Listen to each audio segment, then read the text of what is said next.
2020, I'm calling this the year of the black swans, and we'll see why in just a minute. But I always like to start with a little story, especially this time of afternoon. So I got to tell you a story I think that works with what's been going on this year. It turns out that Ole came staggering into the house at dinner time with his golf clubs dragging behind him, and Lena was sitting there, and man, was she mad. She lit into him and she said, "Where have you been? It looks to me like you've been out messing around with Swan again."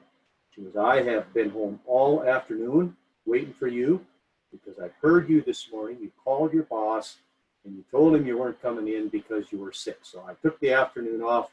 I came home to look after you and you're not even here." Ole says, No. Lena, you didn't understand. I called my boss and I told him I wasn't coming in because I had a case of corona.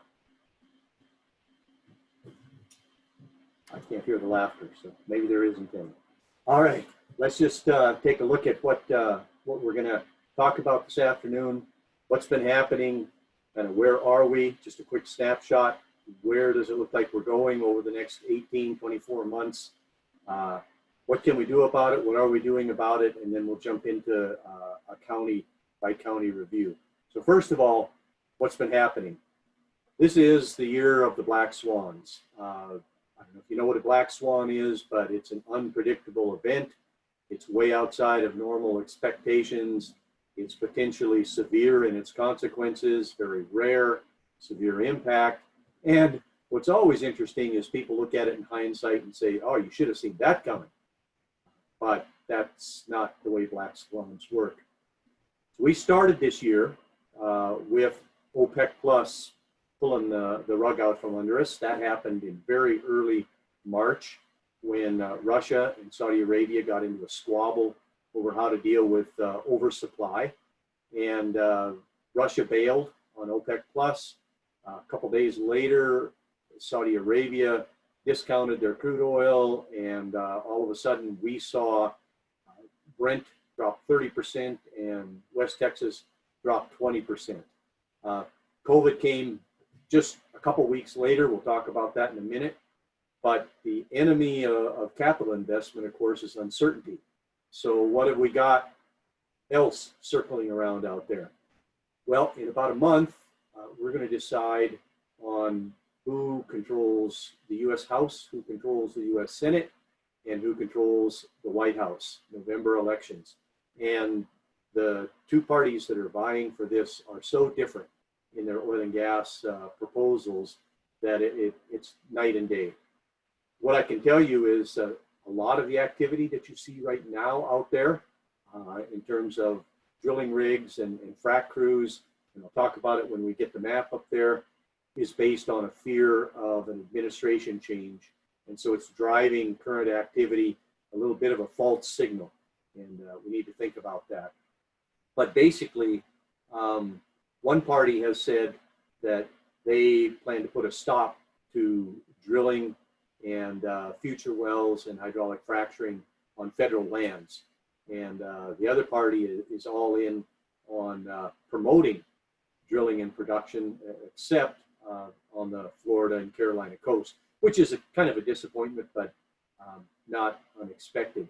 In the middle of all this, we have the DC Circuit telling the DAPL operator and the Corps of Engineers they have to go back and do a full EIS. And in the process, a lot of mixed signals about whether DAPL can continue to operate while that 13 to 18 month EIS window takes place. So when we saw West Texas Intermediate drop to $28 in April, we also saw the differential for North Dakota to jump to $14. So it more than doubled. In fact, it was pretty close to tripling. And that's a big uncertainty that still sits out there because we are in the DC Circuit Court. The only option beyond that court is the US Supreme Court. So a lot of concern there. Along comes Northern Border. You know that we have a situation with gas flaring and gas capture. And they are planning to implement a tightened tariff on BTU content in their gas, which within a few months would make it impossible for most of our natural gas processing plants to put gas on northern border because they can't achieve the 1100 BTU. And then there's, of course, COVID-19. So I've lived through previous oil busts. They were pretty much all based on overproduction. This one not only has overproduction, but it's got the biggest demand loss that we've seen in the last 2 centuries. When COVID came in across the world, we saw world demand for liquid fuels drop 30%. Now, why is that? Well, 15% of world liquid demand is for ocean-going ships that move goods and services across the Atlantic and Pacific Oceans, and that just disappeared almost overnight. Another 12% goes into jet fuel, and that virtually disappeared overnight. So we've been gradually climbing out of that hole, and you can see this graph shows you what that looks like. Even the most optimistic folks, which is the EIA, do not have us getting back into supply-demand balance until the second quarter of next year. And of course, that has a great deal to do with whether we can draw down all this crude oil that's in storage, how much discipline OPEC Plus can impose on themselves, and what happens in terms of getting the world economies, particularly Europe and the US economies, back on track. China is pretty close to back to normal economic activity, but Europe and the US are not even close, or Australia or Africa. And so we've got a good long way to go. EIA thinks that we get back to 2019 demand levels sometime in late 2021, early 2022. British Petroleum thinks 2019 was the peak, and that we're going to see fundamental changes in how people move around the world, how goods move, and transportation. So we may be looking at a very long recovery if we fully recover at all. So what I'd like to have a Swan license. But they don't sell, first of all, they don't sell licenses to shoot black swans. I wish they did.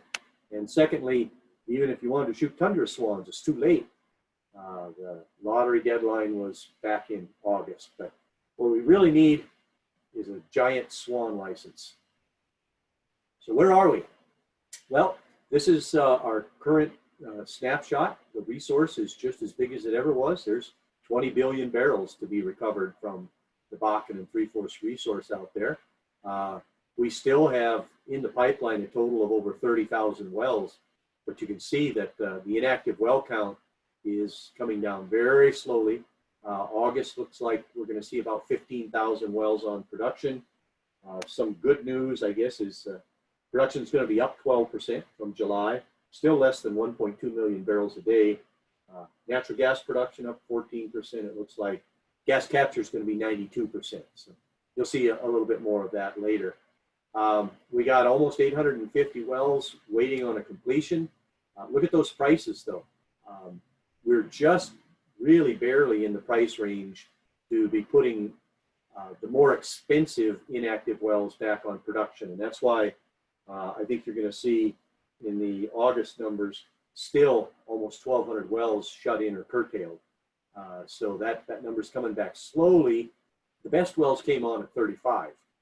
We're at 41 today, and there'll be a fair number of wells that don't come on until we get to 45. That's really the trigger point for frac crews, and so we're not close to that. And as you can see, NYMEX doesn't get us there till 2025, and the EIA doesn't get us there till the middle of next year. Permitting for increased drilling rig count, NYMEX has that 10 years out, EIA has it 2 years out, or a year and a half. So we're a ways away from getting back to normal, that's for sure. Here's where the drilling rigs are, 10 of them out there. So we lost 45 drilling rigs through the COVID crisis or the COVID pandemic. These 10 are drilling oil and gas wells. This one down here is drilling a strat test for CO2 storage project. So that's been helping out a little bit. And I think there's one that just spud over here in Stark County too, the CO2 storage project. We lost 20 frac crews, down to 5. We were actually down to 1 for most of the second quarter. We've climbed up to 5. That's a little bit iffy at these oil prices. So we'll talk at the end about what I hope state government does about that. We lost 11,000 jobs in the oil and gas service sector in this process. So what have we done to help some of those get back? This is what the production and price curve looks like. So like I said, we should be back up at about 1.2 million a day for August, but we're still far from that November 2019 peak of 1.5 million a day. And these prices don't move us in that direction. This is what the future kind of looks like. So if we want to sustain 1.2 million barrels a day, we have to have between 60 and 70 new well completions a month. To do that, we need 30 to 35 drilling rigs, and we need 10 to 15 frac crews. Like I said, we're completing about 30 wells a month with 10 drilling rigs and 5 frac crews. So we don't have the metrics to even stabilize our production at 1.2 to 1.3. We are, in fact, on this curve here, this 30 completion per month curve, which means as early as November, December, we could start to go into decline, and that really starts to accelerate through next year. That decline puts us at 1 million barrels a day or dropping below that by the end of 2022. And so we have to have some plans for what we're going to do. When we look at gas capture, like I said, 92%, that's great news. A fair amount of that, though, is based on the fact that production dropped so dramatically. And so as you can see, we were there in 2016 too, when production leveled off, when oil production dropped. But we were not able to sustain that because we didn't have the infrastructure being built that we needed. Now, then infrastructure came along here in 19, and we had almost $3 billion worth of infrastructure built, and that's what we're working off of. We need next year for this 2.7 billion to go forward. The 3 gas plants that have been delayed. What's different going forward? Well, one thing that's different is November 1, we have a 91% requirement for gas capture, and on the 22nd of September, the Industrial Commission tightened its capture policy. So we're going to push this thing really hard. The other, I think, big difference is middle of last year, we authorized people to enter firm contracts between operators and processors and gatherers. And so that has allowed, for example, one major gas plant, it's called the Sorensen, it's over west of Williston, it's Outrigger. That's allowed them to keep building even though the gas isn't coming right now. So we've got some things in progress. I talked about these plant expansions and new constructions. That's very critical. We hope within the next 3 to 6 months to announce ethane to electricity project. And we are planning between now and the end of the year for a foreign group to come in and talk to us about investing in petchem in North Dakota. So because if we rely solely on Northern Border, particularly under their new tariff situation, we really can never get above 4 BCF a day going into Northern Border, and we've got to get to 5. So we need another home, another way of exporting gas from the state. And right now, the best mode of export is to turn it into electrons and use Mr. Weeda's infrastructure to send it to markets that don't want pipelines. So we will see how that all goes. But the state is working very hard on these items over here with the question marks. They're all on the table, all of them inching forward to be the solution to this gas capture situation. So kind of where are we going? Well, you saw the price projections and production projections from Ryan this morning, and that's on this slide. And so I've put those here in the green diamonds on the slide that you're looking at. I guess it's nice to report that both EIA and the NYMEX are more optimistic than the state in terms of future prices. What's not great to report is that NYMEX never gets to the point of fracking the duct wells, and EIA barely gets to that point, but you know, that's out in 2022 by the time they get to that point. So we've got to do something to encourage investment in order to move forward and be able to stabilize production and make it look like this. These prices that you see here do not result in more drilling rigs. They do not result in more frac crews. They don't get us the 70 completions a month that we need to sustain that oil production. So we're working on a plan, and we'll see how that looks going forward. This is a shot of what happened to us this year, and so you can see the loss of 11,000 jobs, primarily fracking and drilling jobs. So it's the gypsies, as we talk about. It's the supercommuters that we've dropped out. We don't have them coming back in any significant fashion until probably 2023. Kind of starting to come back in 2022, but we don't really get back to adding jobs until 2023 in terms of comparing back to 2019. We are slowly adding some production jobs, putting some of those folks that are having to switch companies and being laid off back to work, and we have a plan to try to stimulate that. So what can we do? Well, one thing we can do is innovate and help industry reduce costs. And I picked this as my selection for the prize winner for innovation. This is the first mid-continent slurry fracture injection well ever. We've never done it in North Dakota, Montana, Wyoming, South Dakota, Colorado. It's been done in Alaska and Texas, and looked at in Louisiana. But this may be a fantastic solution to T-norm situations and oil field waste disposal. The well has been TD'd. The facility is under construction. As soon as they are ready for Department of Environmental Quality inspection, they're all teed up to get their radioactive processing license, and they can start operations.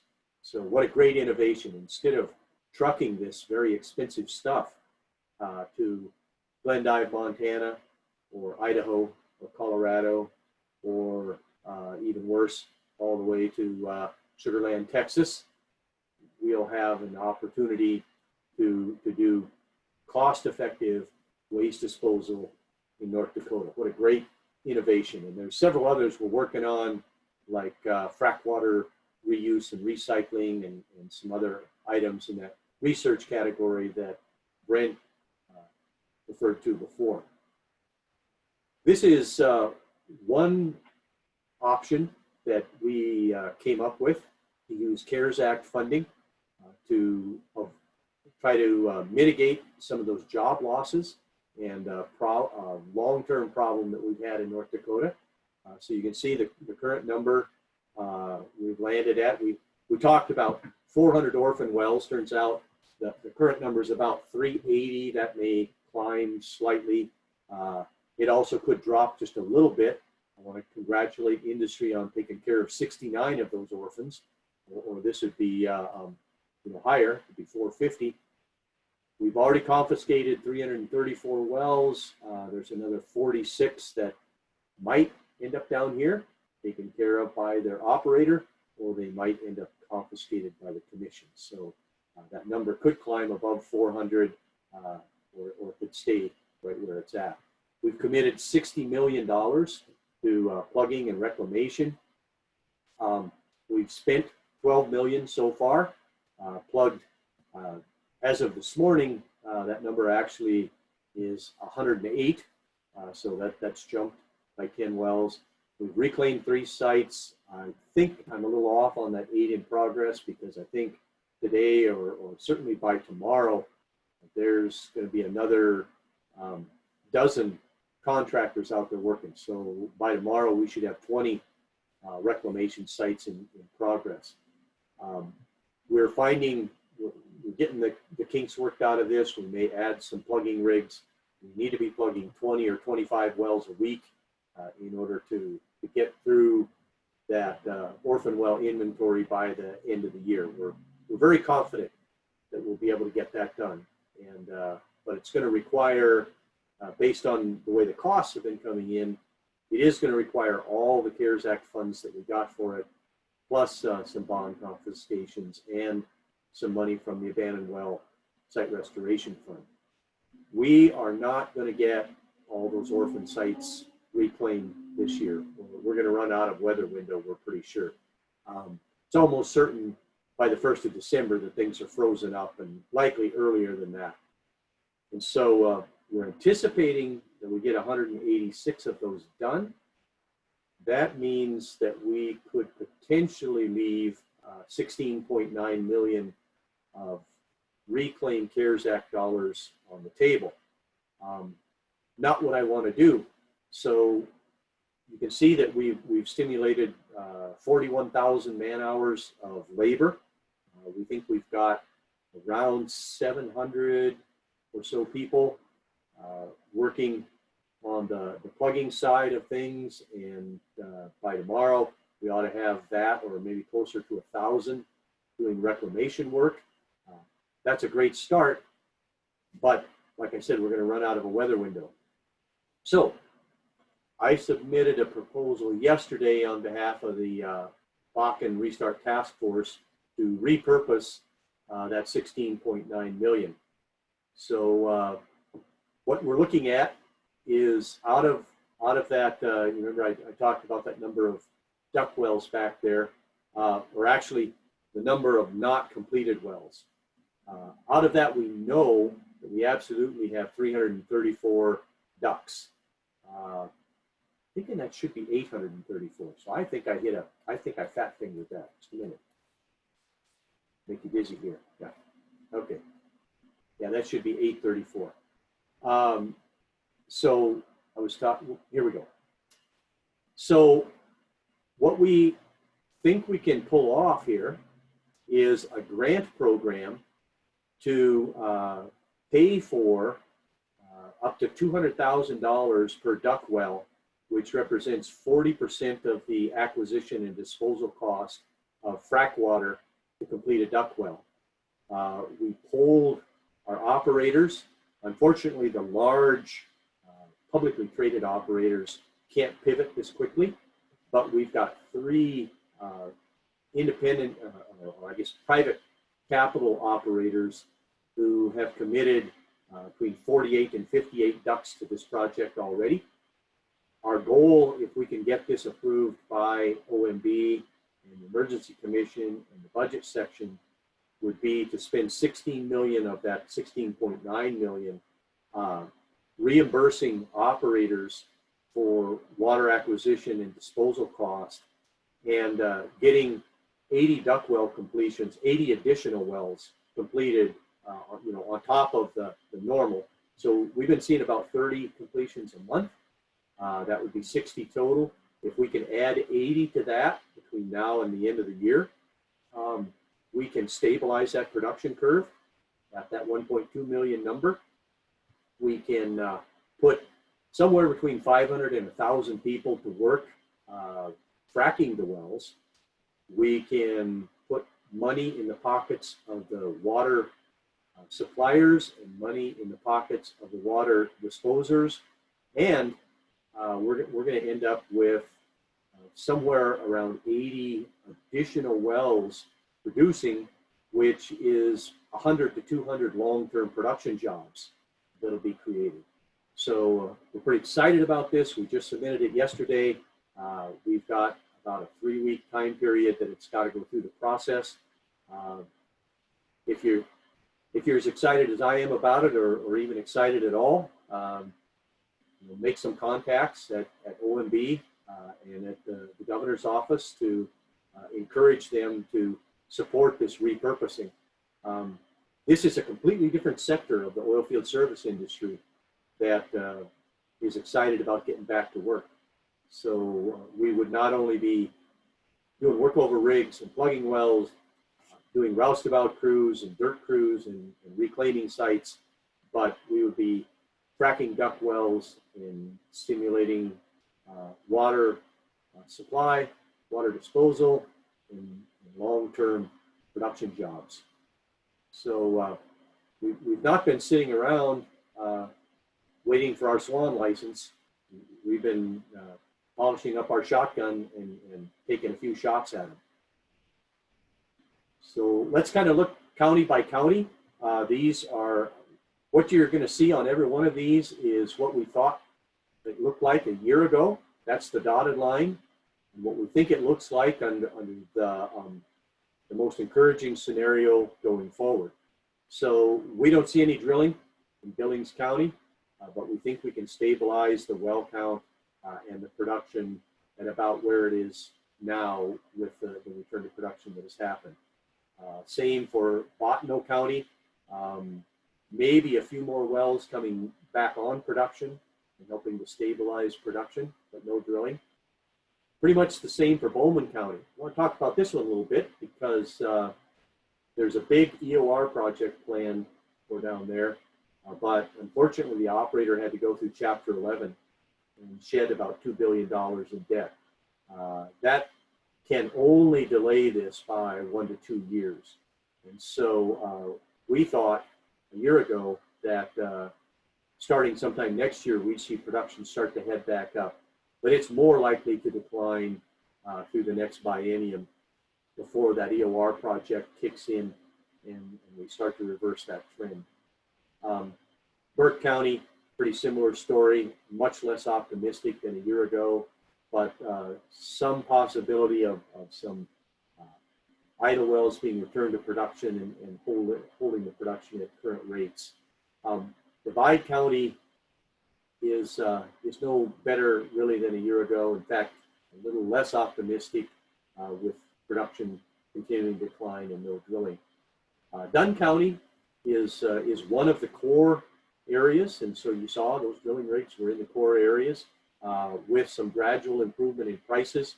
We think we could go from 2 to 3 rigs and actually increase well count and production a little bit, but nothing like it looked like it was going to go a year ago. Golden Valley County, similar to the others, decline, but more severe than what we thought it looked like a year ago. McHenry County was actually more optimistic than a year ago. With the shut-in of some of that horizontal production and return to production, and with the shedding of some of those orphaned assets, it looks like production there is going to be more stable and in a lower decline than what we looked at a year ago.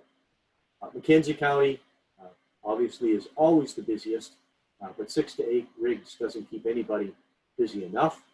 It's less optimistic than a year ago, but it's still an optimistic trend with wells being added and production being added gradually over the next year, year and a half.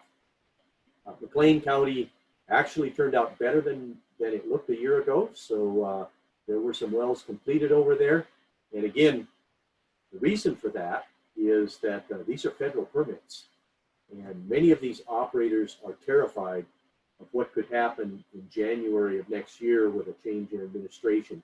So if they have a federal permit in hand to build a pad, drill a well, complete a well, they are using it now, even though the economics would tell them not to. Mercer County, I keep this one up here because it was a great surprise to find that there's lower lodgepole oil over there. Now, I'm not going to kid you, that's $90 oil to go after it, but we need to keep our eye on it because maybe we'll get some of those other kind of swans.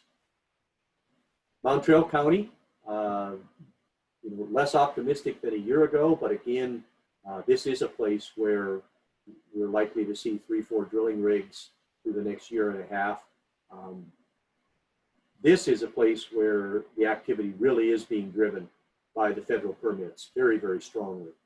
So those 3 rigs we're seeing over there, that's all about federal permits.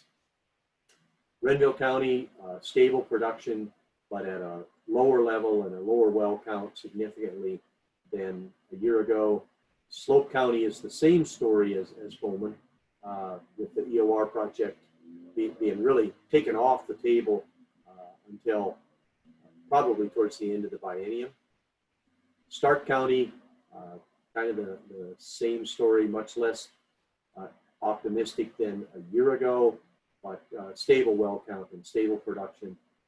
Ward County goes into decline. And Williams County, the last one, 2 to 4 rigs. This one is less optimistic than a year ago, but it is optimistic with well count and production going up. This is an area where 2 of the 3 operators who have offered up duck wells for this CARES Act money are located. And so one of them even said, hey, I'll bring my crews back from Montana and I'll go after Williams County. So that's encouraging. It's not a huge number, but that's the kind of thing you can do if you're business friendly. Mountrail is the other place. So 2 of the 3 companies that have said I've got duck wells that I'll throw into that pot are Williams County wells, and 1 is Mountrail County. So that's our story. We've got a little bit of time. I think I helped you kind of get caught up, but I'm more than happy to take some questions. I am optimistic about this industry. I think BP's wrong. I think EIA is right. And that by 2022, we're going to see the kind of oil prices that will really make a difference. I'm also optimistic that state government is going to do the right thing and make these CARES Act moves to help out this oil and gas service industry, and that if we do all of this, we can carry this production into the middle of next year when prices by themselves should be good enough for duck wells. So what do you got, Brent? Well, wrong.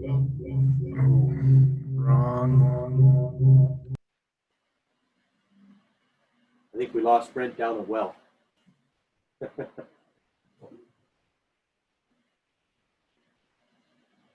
Hear us? Yes. Question is, if the state of North Dakota would support a petrochemical facility, what difference would that make to our oil and gas industry between now and say 2030? That's a great question, and it's an enormous difference. So we've found that our usual suite of customers are looking at other places, and they're wanting huge incentives to bring petrochemicals in here.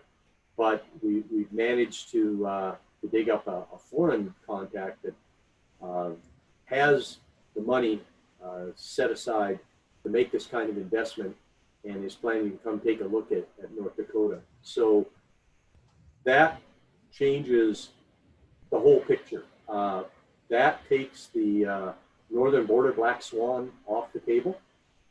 It takes the gas capture and flaring and ESG and anti-oil image off the table, and it creates an opportunity for another 1,000, 1,500 long-term jobs somewhere along Highway 2 up there between Trenton and Minot.